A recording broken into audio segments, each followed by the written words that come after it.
2300 years ago, there was a city on the banks of the Ganga river, so magnificent that the Greek ambassador Megasthenes, a man who had seen the great cities of the Hellenistic world, wrote that it surpassed both Susa and Ekbatana, the grandest capitals of the Persian Empire. It was surrounded by a wooden wall with 64 gates and 570 towers. Canals fed water to every district. The palace within was more beautiful, he wrote, than anything at Persepolis. He estimated it was the largest city on earth, a claim historians now broadly accept for the period between 300 and 195 BCE. The city was Pataliputra. The state was Magadha. The country is what we now call Bihar. And it was from this soil, this particular stretch of the middle Gangetic plain, that three of the world's great religions either were born or found their defining moment. That the first empire to unite the Indian subcontinent was built and governed. That a mathematician in the 5th century CE calculated the value of pi more accurately than any other human being would for 1,000 years. That a political strategist wrote the world's first systematic treatise on economics and statecraft. That the Grand Trunk Road, the artery of the subcontinent, was conceived and built. This is Bihar. It is one of the oldest continuously inhabited regions on earth. It is the cradle of Indian civilization, and it is one of the most misunderstood, most underestimated states in modern India. Today, we give it its proper due. Namaskar and welcome back to Around India in half an hour. I'm Ray and this is episode 4. We have been to Andhra Pradesh, Arunachal Pradesh and Assam, coast, mountain and river plain. This week, we move to the heart of the Gangetic North, to a state that holds more history per square kilometer than almost anywhere else in India, Bihar. The word itself may come from the Sanskrit and Pali word vihara, meaning monastery. The region had so many Buddhist monasteries during the first millennium CE that it simply became known as the land of monasteries. That etymological origin tells you everything about what Bihar once was to the world. A center of learning, of spirituality, inquiry, of civilizational weight. Today, Bihar wrestles with poverty, flood, and political complexity, but its past is extraordinary and its culture is alive. Both things are true and both deserve their time. Bihar covers 94,163 square kilometers, the 12th largest state in India by area, but the third most populous, with a population of approximately 130 million people. That density, more people per square kilometer than almost any other Indian state, is itself a product of geography.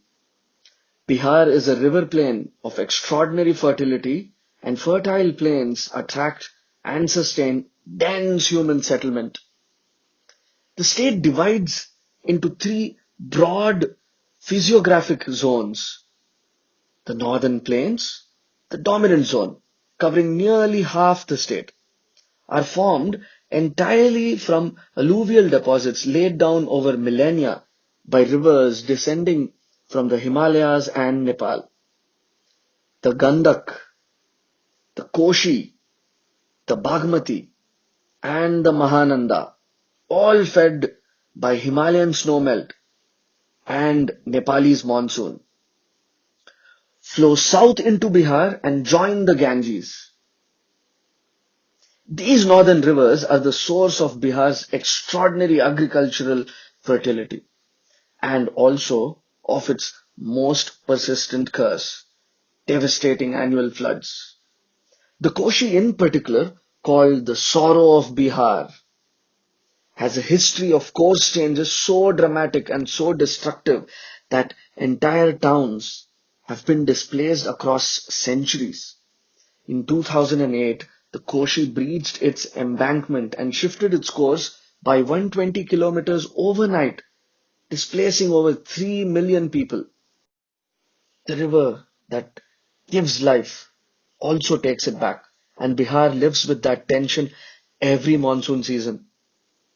The Ganga River runs west to east through the center of the state, dividing it into North and South Bihar.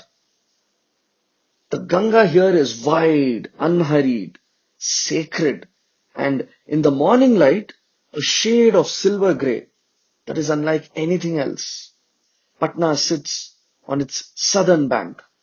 Vaishali, where the world's oldest known republic may have met in council, sits on its northern shore. South Bihar is geologically older and more varied. The Son River runs east to join the Ganga near Patna. The Kaimur Range and the Rajgir Hills rise in the southwest and center.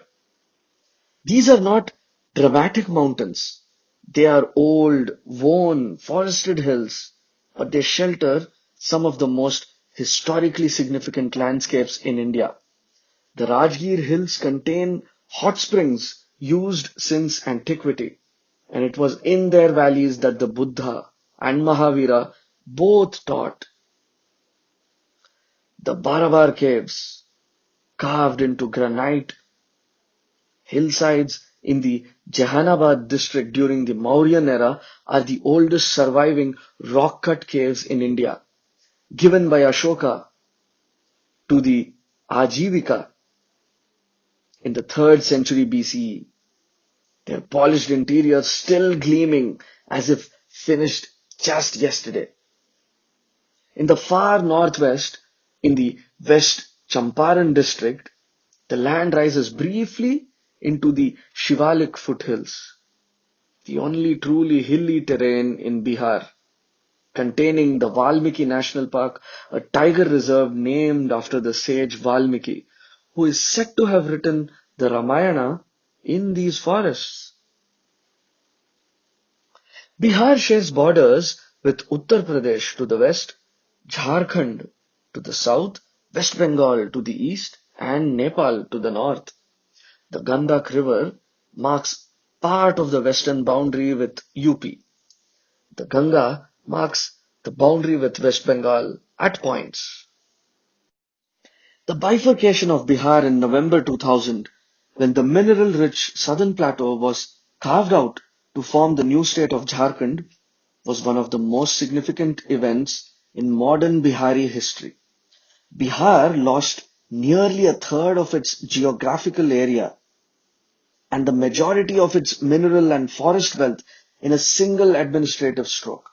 The loss of Jharkhand's coal, iron ore, and forest revenues fundamentally changed Bihar's economic profile and is a central reason why the state's development challenges intensified after 2000. It is a wound in the Bihari psyche that has not fully healed. The border with Nepal is significant for cultural and economic reasons. The Mahdesh region of Nepal, the flat Gangetic lowland strip south of the Himalayas, is culturally, linguistically, and ethnically deeply connected to Bihar. Maithili is spoken on both sides of the border without distinction. Trade, marriage, and migration flow freely across it.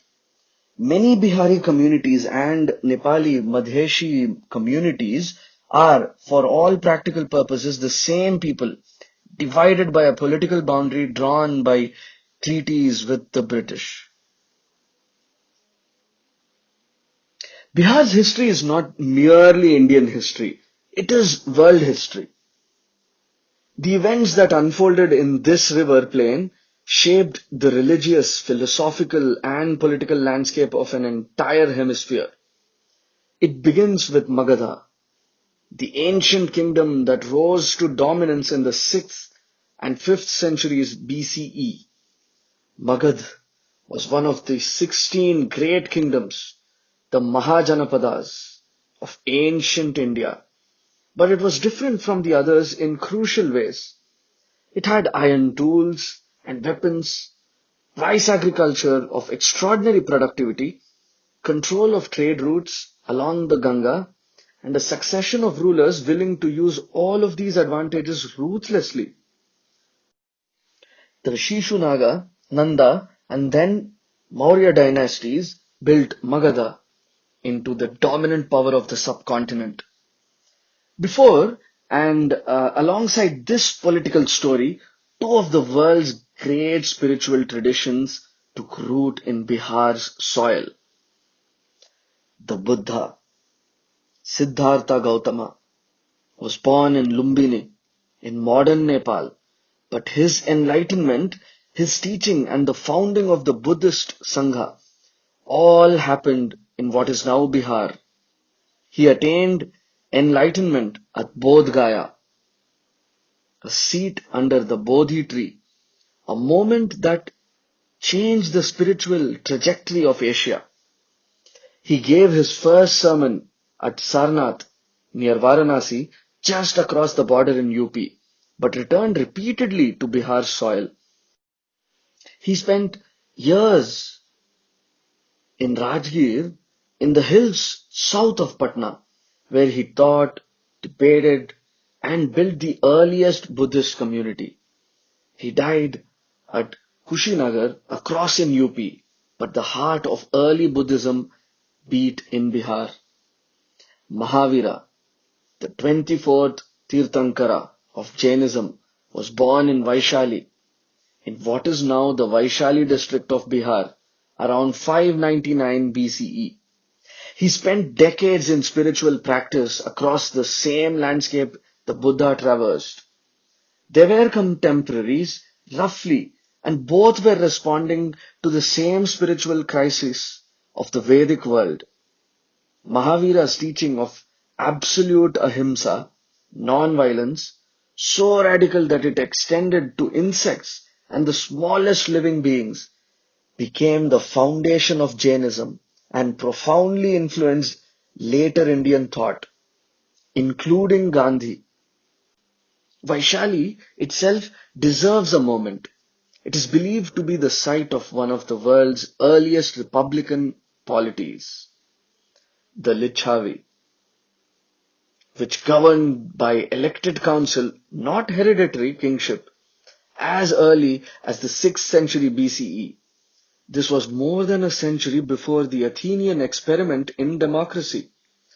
Whether or not Vaishali's governance exactly parallels modern democratic ideas is debated by historians, but the basic fact that this community of the Gangetic Plain was making collective decisions through representative assembly at a time when most of the world was governed by kings is remarkable.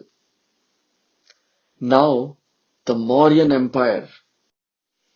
In the late 4th century BCE, a young man named Chandragupta Maurya, guided by his mentor and strategist Chanakya, was also known as Kautilya, overthrew the Nanda dynasty and established the Mauryan Empire from Pataliputra.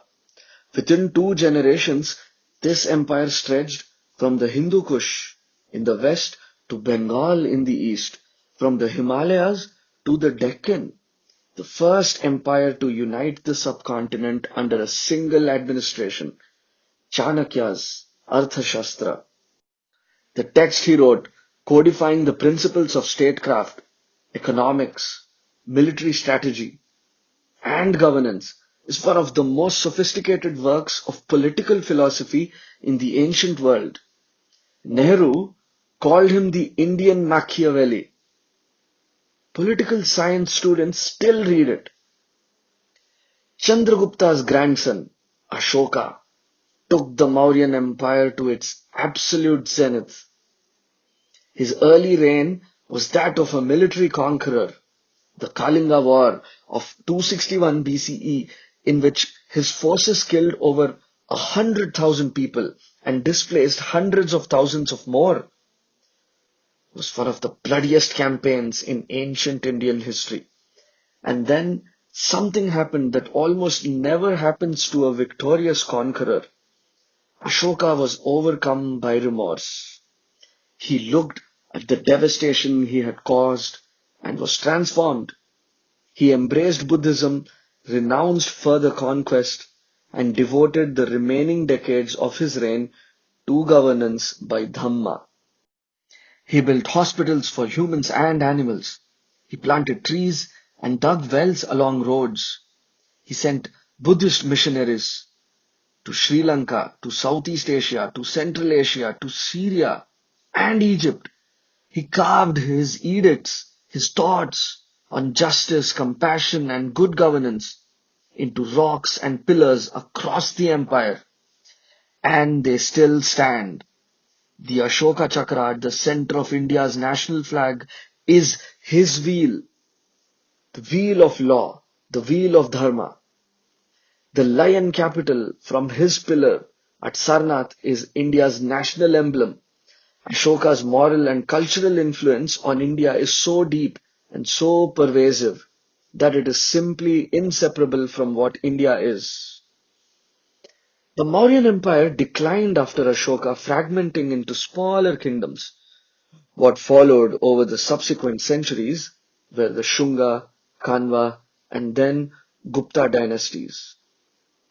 And the Gupta period is often called the Golden Age of India. Under the Guptas, who also ruled from Pataliputra, Sanskrit literature, mathematics, astronomy, philosophy, and art reached extraordinary heights. It was in this environment that Aryabhata worked.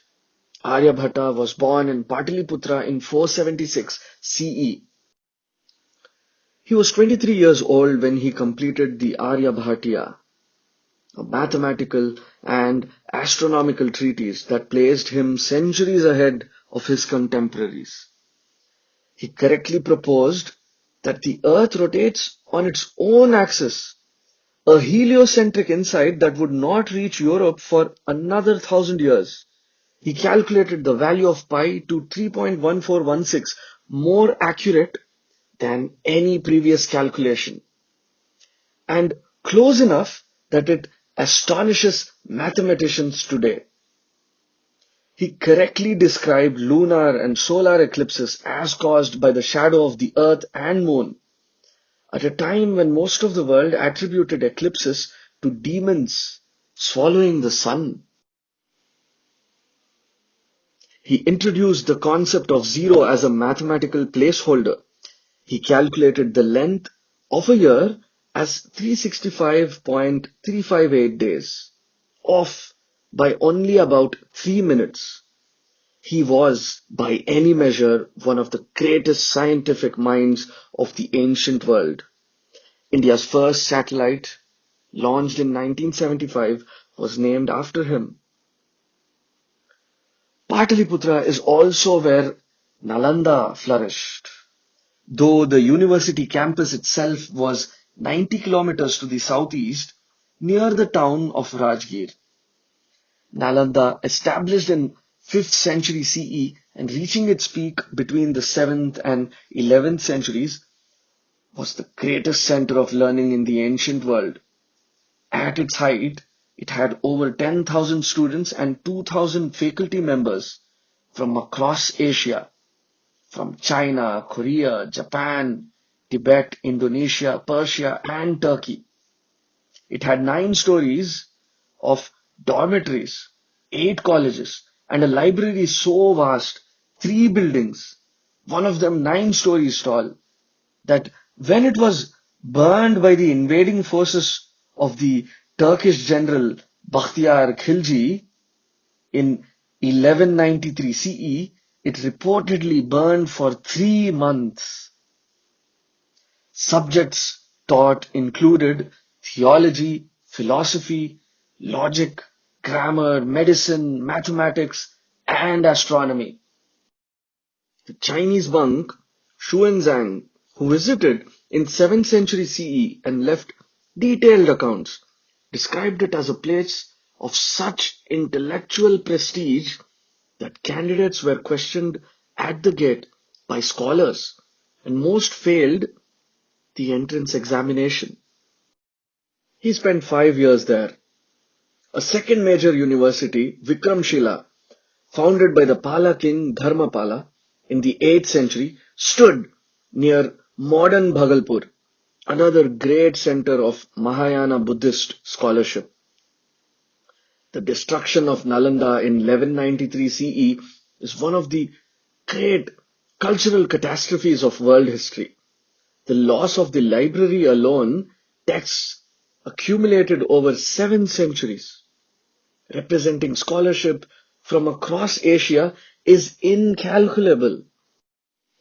It effectively ended Bihar's role as the intellectual capital of Asia, and the region never fully recovered that position.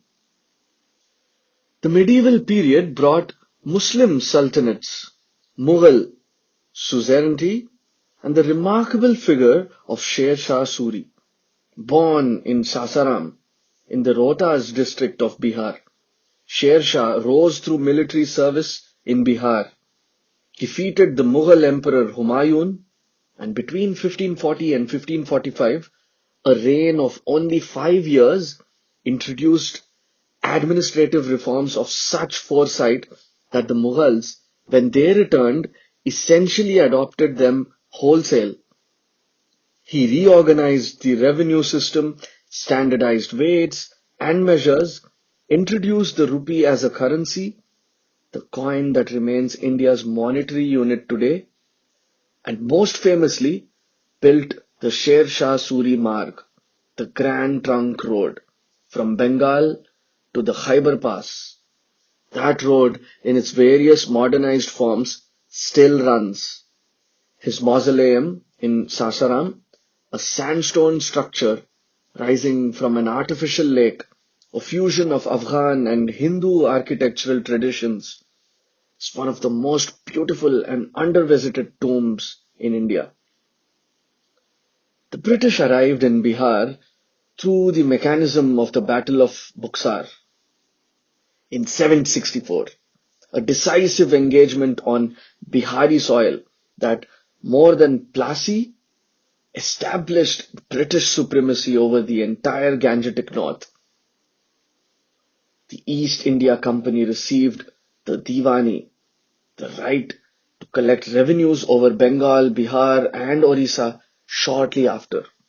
Bihar became part of the Bengal Presidency and endured the full weight of colonial extraction, indigo cultivation under the brutal Teen system, which forced peasants to cultivate indigo on portions of their land at fixed, below market prices, pauperizing millions.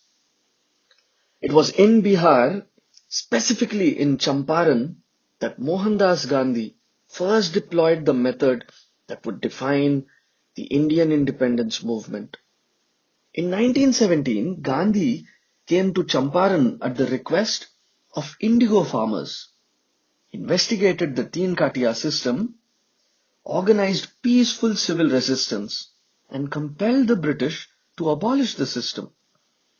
The Champaran Satyagraha was Gandhi's first use of non-violence mass resistance in India, the template for everything that followed. Bihar gave Gandhi his method, and through Gandhi gave the world a new model for political resistance. The freedom movement in Bihar produced extraordinary leaders. Jai Prakash Narayan, known universally as JP, a socialist leader and freedom fighter who came from Siwan district.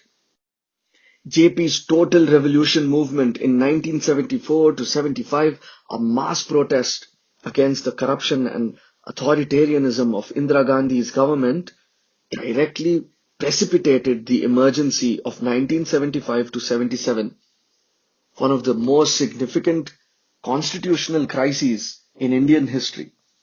JP remains one of the few post-independence Indian political figures who earned genuine moral authority across party lines. He is buried in Patna, and his legacy still defines what principled political opposition looks like in India. Dr. Rajendra Prasad in the Siwan district was a close associate of Gandhi, one of the principal authors of the Indian Constitution and India's first president, serving two terms from 1950 to 1962. A man of deep scholarly learning, complete personal simplicity, and unimpeachable integrity. Bihar today is the third most populous state in India, with approximately 130 million people, a number larger than most countries on earth. The capital is Patna, the direct descendant of ancient Pataliputra, a city of 3 to 4 million people on the Ganges. Simultaneously one of the oldest continuously inhabited cities in the world, and a modern, growing Indian metropolis. Bihar's economy is overwhelmingly agricultural. Over 80% of the population depends on farming. The state is India's largest producer of vegetables and a major producer of lychees, maize, and wheat. The GI tagged Jardalu mango from Bhagalpur, the Shahi lychee from Muzaffarpur, and the makhana, foxnuts, growing in the wetlands of the Dharbhanga and Madhubani districts are products of international quality. Bihar produces over 90% of India's makhana and exports it globally. The economy has been growing rapidly. Bihar consistently records some of the highest GSDP growth rates in India, averaging 10 to 11% annually for over a decade. This is from a low base, and per capita income remains among the lowest in the entire country. The poverty challenge is real and deep, but the trajectory is unmistakable. Infrastructure, roads, bridges, power supply has improved dramatically since 2005. Literacy rates are rising. Female enrollment in schools has increased sharply, driven partly by the state's bicycle scheme for girls. The linguistic landscape of Bihar is remarkable. Hindi is the official language, but four distinct language groups have substantial populations. Maithili in the north and northeast, recognized in the 8th schedule of the Indian Constitution, Bhojpuri in the west and southwest, with its own flourishing global diaspora in Mauritius, Fiji, Suriname, and the Caribbean, carried by indentured laborers in the 19th century. Magahi in the center and Angika in the east. These are not merely dialects. They are languages with their own literary traditions, their own music, their own distinct identities. A Maithili speaker and a Bhojpuri speaker may have some comprehension of each other's language, but they are not speaking the same thing. We have already met several of Bihar's greatest sons in the history section: Chanakya, Ashoka, Aryabhata, Sher Shah Suri, JP, Dr. Rajendra Prasad. But a few more deserve their moment. Ustad Bismillah Khan, born in 1916 in Dhumrao in the Buxar district, into a family of hereditary musicians. He was the greatest Shehnai player in the history of Indian classical music, and arguably the man most responsible for elevating the Shehnai from a folk and ceremonial instrument to the status of a concert classical instrument.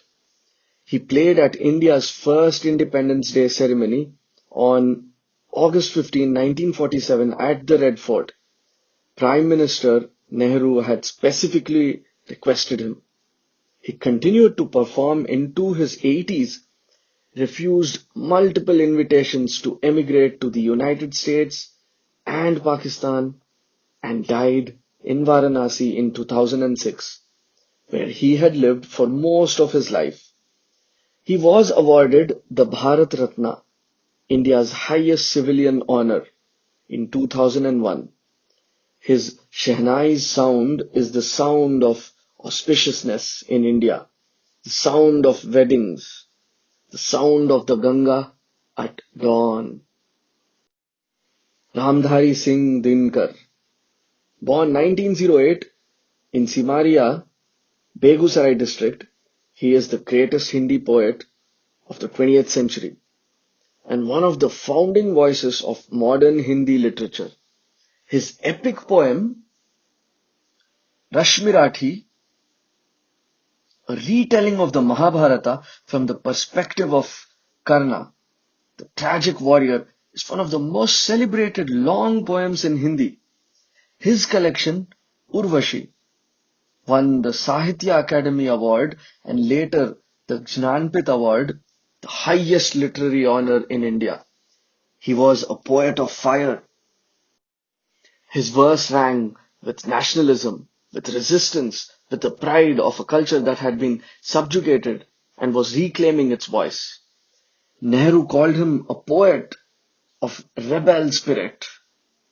He was also a member of parliament. He was both entirely Bihar and entirely national. Vidyapati, born circa 1352 in the Madhubani district of what is now North Bihar. He is the greatest poet of the Maithili language and one of the foundational figures of medieval Indian devotional poetry. His Padavali, a collection of lyrical songs about the love between Radha and Krishna, is written in a Maithili so musical and so sensuous that it influenced Bengali literature directly and is still sung in the homes and temples of Mithila 5 centuries after his death. He gave Maithili literature its classical form.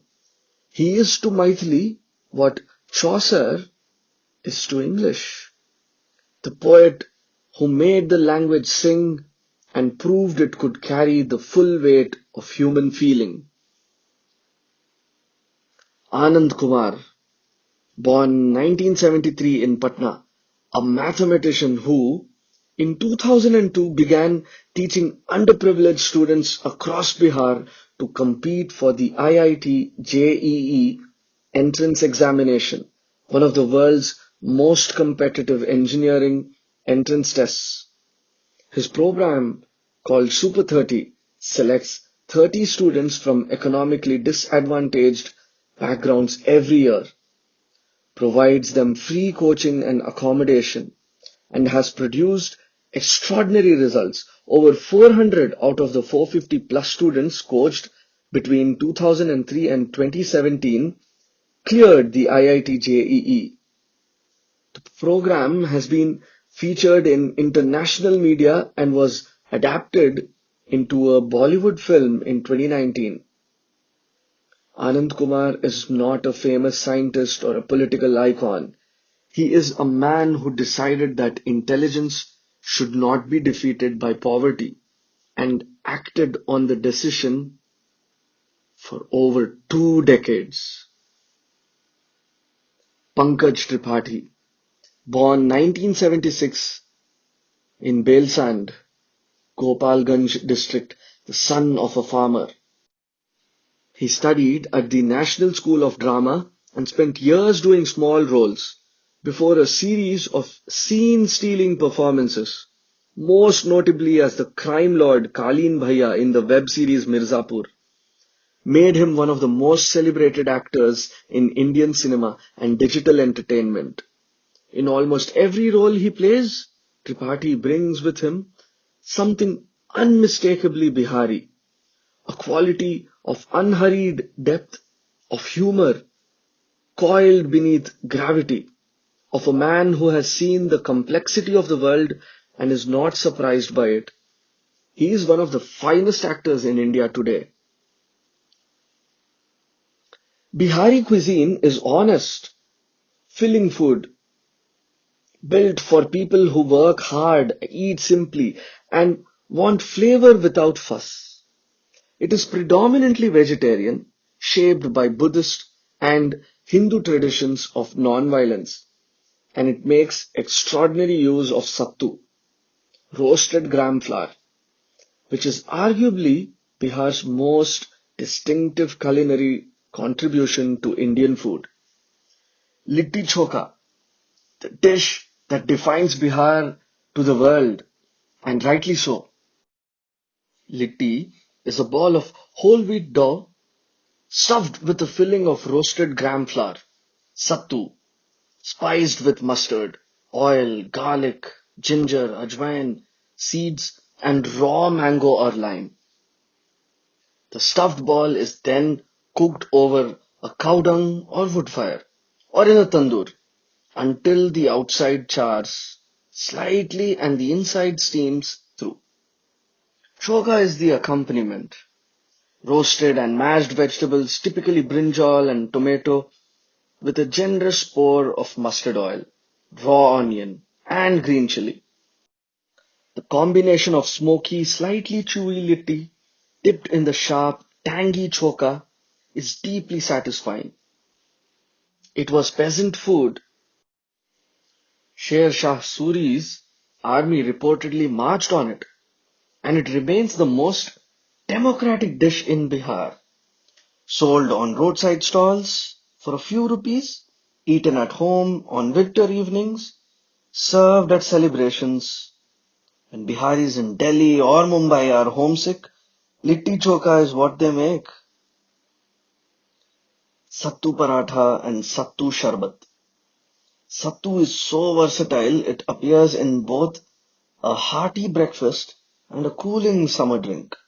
Sattu paratha is a flatbread stuffed with a spiced sattu filling, similar in spirit to litti but cooked on a flat griddle with ghee.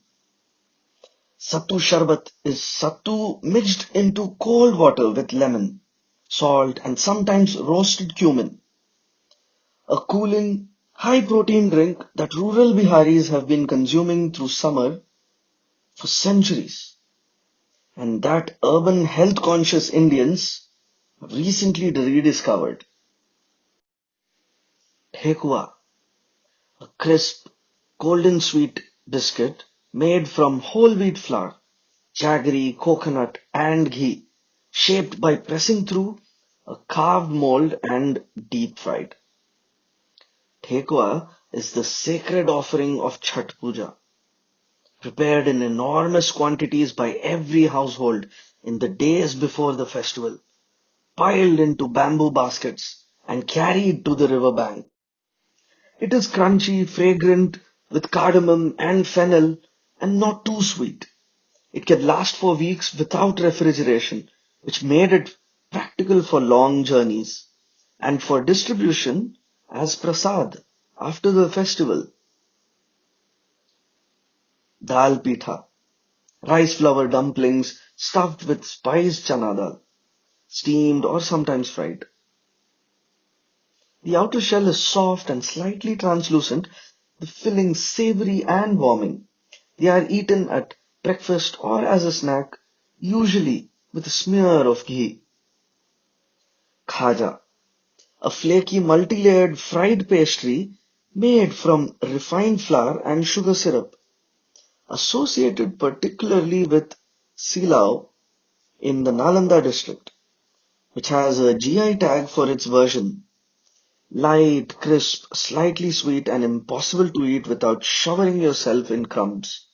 It was reportedly a favorite of pilgrims visiting Nalanda and Bodh Gaya in antiquity, and it has been made continuously in those parts of Bihar for at least 1,000 years.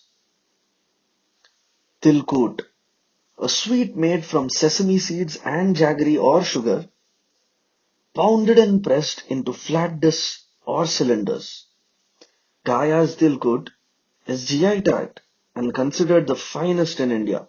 The sesame is pounded by hand into a fine paste that holds its shape without becoming hard, with a texture that crumbles beautifully. It is made and sold particularly around Makar Sankranti and is one of the great sweet traditions of the Gangetic Plain. Let's talk about the places to visit. Bodh Gaya, the most important Buddhist pilgrimage site in the world. This is where the Buddha attained enlightenment under the Bodhi tree. A descendant of the original tree still grows at the site today. The Mahabodhi temple, a UNESCO World Heritage Site, is a 50-meter spire of sandstone rising above the spot, surrounded by meditation gardens, Tibetan prayer flags, monks in red and saffron robes, and pilgrims from every country in Asia and beyond. The complex operates around the clock. At dawn, the chanting from monks of different traditions, Tibetan, Thai, Sri Lankan, Japanese, Korean, rises simultaneously from different corners of the garden. It is one of the most profoundly peaceful places in India. Nalanda, the ruins of the great university, now a UNESCO World Heritage Site, sit in a quiet field of red brick about 90 kilometers south of Patna. The excavated structures, monasteries, temples, classrooms, meditation halls give a sense of the scale of what was here. A modern Nalanda University has been re-established nearby, reopening in 2014 as an international institution in the spirit of the ancient one. Rajgir, the valley town in the hills south of Nalanda, surrounded by forested ridge lines with natural hot springs used for bathing since antiquity. The Vishwa Shanti Stupa, a white peace pagoda on a hilltop, accessible by ropeway, commands views across the valley. The hills around Rajgir are dotted with caves where the Buddha and Mahavira both taught, including the Gridhakuta, Vulture's Peak, where the Buddha delivered some of the most important sermons. Rajgir hosted the first Buddhist council after the Buddha's death, convened to preserve his teachings. Vaishali, flat, green and quiet, about 55 kilometers north of Patna, an Ashoka pillar still standing, marks the place where the Buddha delivered his last sermon before his death. The ruins of the ancient Licchavi's Republic Assembly Hall, a small but excellent archaeological museum, and the atmospheric peace of a place that was once, before history moved on, one of the most important cities in the world. Patna, the capital city, sits on the Ganga and contains layers of every era of Bihar's history. The Patna Museum holds some of the finest Mauryan era sculptures and artifacts in existence. The Golghar, a large dome-shaped granary built by the British in 1786 as a famine precaution, with a spiral staircase that winds to the top, gives panoramic views over the Ganga. Patna Sahib Gurudwara, one of the most sacred Sikh shrines in the world, built on the birthplace of Guru Gobind Singh, the 10th Sikh Guru, was born in Patna in 1666. Sher Shah Suri's mausoleum at Sasaram, already mentioned in history, worth repeating here. This is one of the most beautiful and least visited monuments in India. A sandstone octagonal tomb rising in stages from the center of an artificial lake, designed with an architectural grace that rivals anything the Mughals later built. It is World Heritage listed, and on a quiet weekday, you may have it almost entirely to yourself. Valmiki National Park, in the far northwest of Bihar, in the West Champaran district bordering Nepal, the only tiger reserve in Bihar, set in the Shivalik foothills and the Terai grasslands. Bengal tigers, gharials, Indian rhinoceros reintroduction efforts are still ongoing, and the full suite of Terai wildlife. The Gandak River borders the park. It is remote, wild, and dramatically undervisited. Looking at the arts, culture, and festivals now, Madhubani painting, one of the great visual arts traditions of India, originating in the Mithila region of North Bihar, particularly the Madhubani district. Madhubani, also called Mithila painting, was originally made by women on the walls of homes, using natural dyes from plants and minerals to mark important occasions: births, weddings, harvests, religious festivals. The style is characterized by dense, flat compositions with no empty space.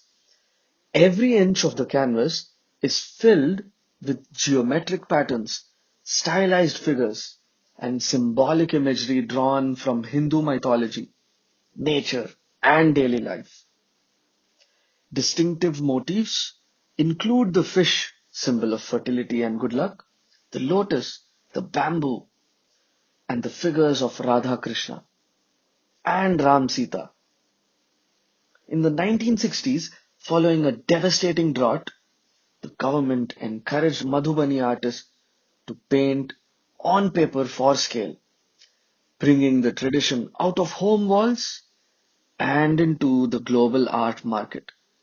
Today, Madhubani painting has a GI tag. It is exhibited in museums worldwide and has expanded controversially and productively to include artists of all genders painting on a vast range of surfaces. Chhat Puja. This is Bihar's sole festival, and there is nothing else quite like it in Indian religious practice. Chhat is a 4-day festival of solar worship dedicated to Surya, the sun god, and his consort Usha. It is observed in the Kartik month of the Hindu calendar, typically in October or November.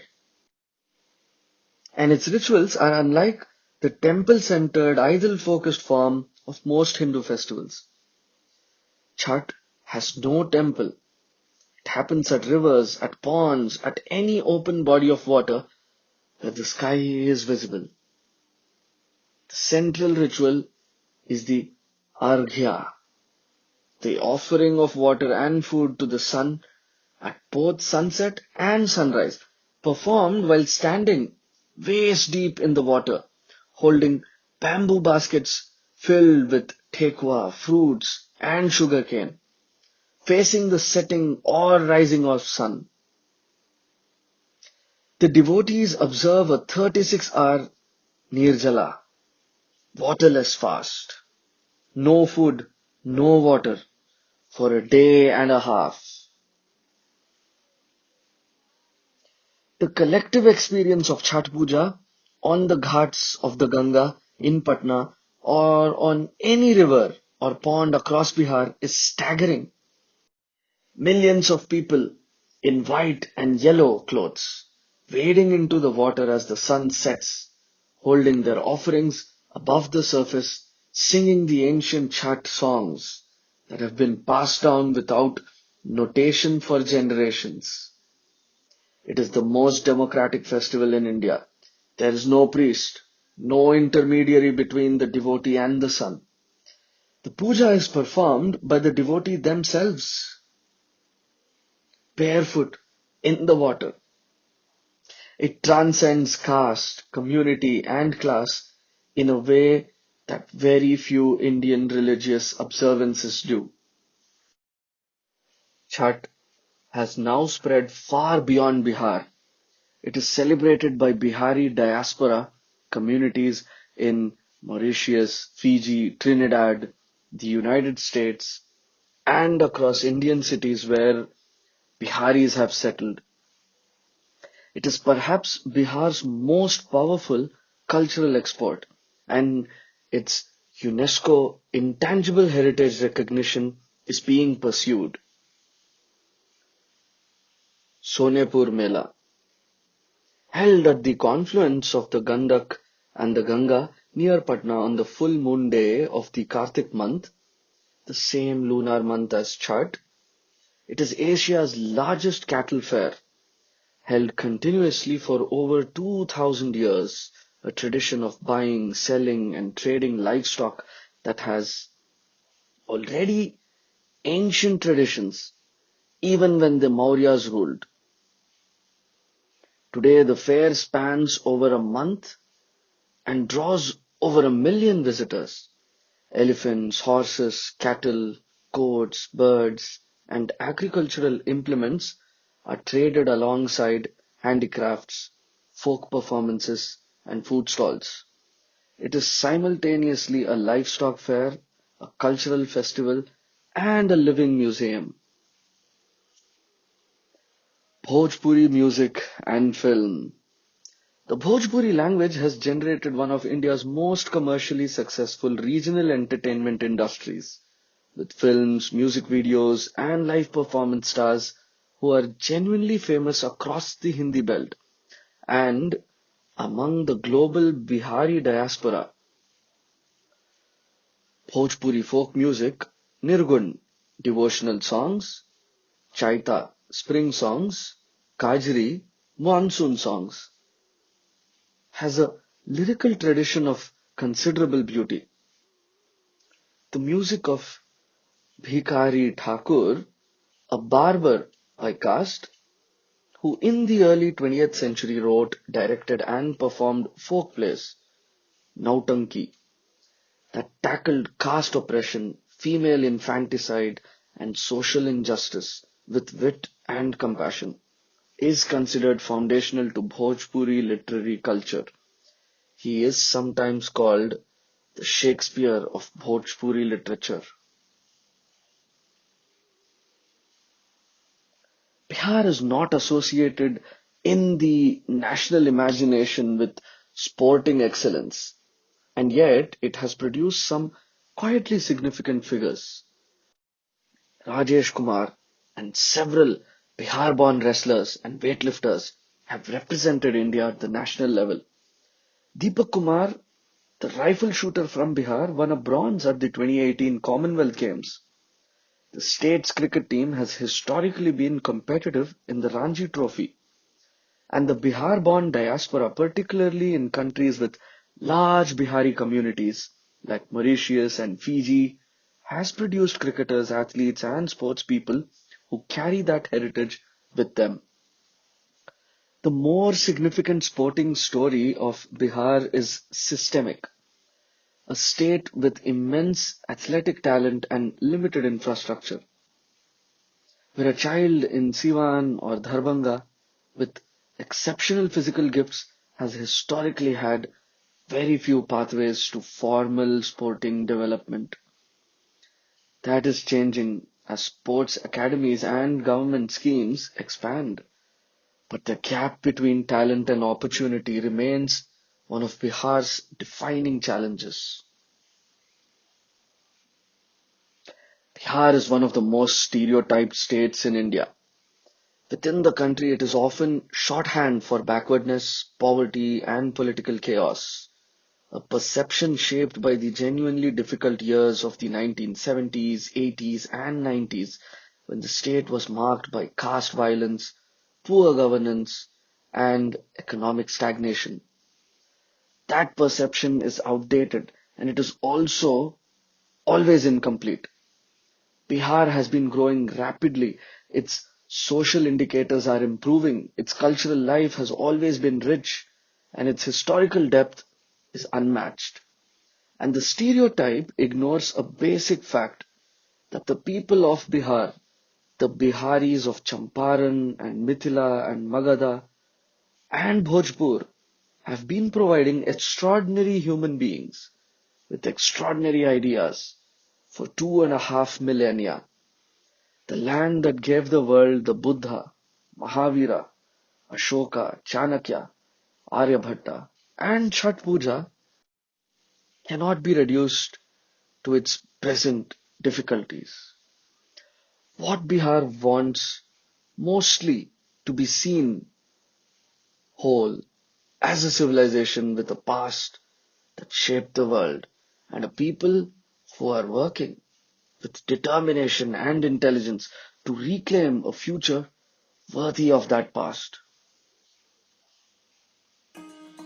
Bihar, the birthplace of Buddhism, the seat of the Mauryan Empire, the land of Nalanda, the home of Aryabhata and Chanakya and Ashoka and Chhat Puja and Litti Chokha and Madhubani painting and the Shehnai of Bismillah Khan, a state that was for 1,000 years the intellectual and spiritual capital of Asia, that lost that position through conquest and colonial neglect, that is now slowly and stubbornly rebuilding.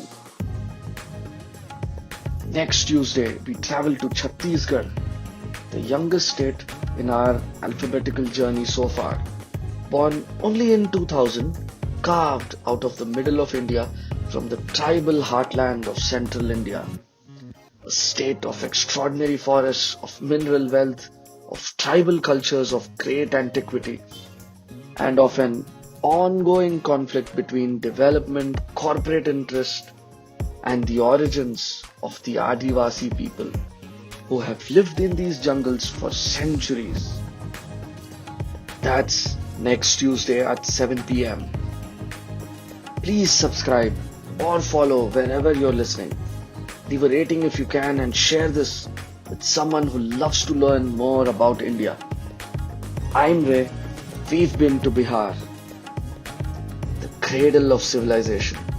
Still here, still standing, still producing remarkable people.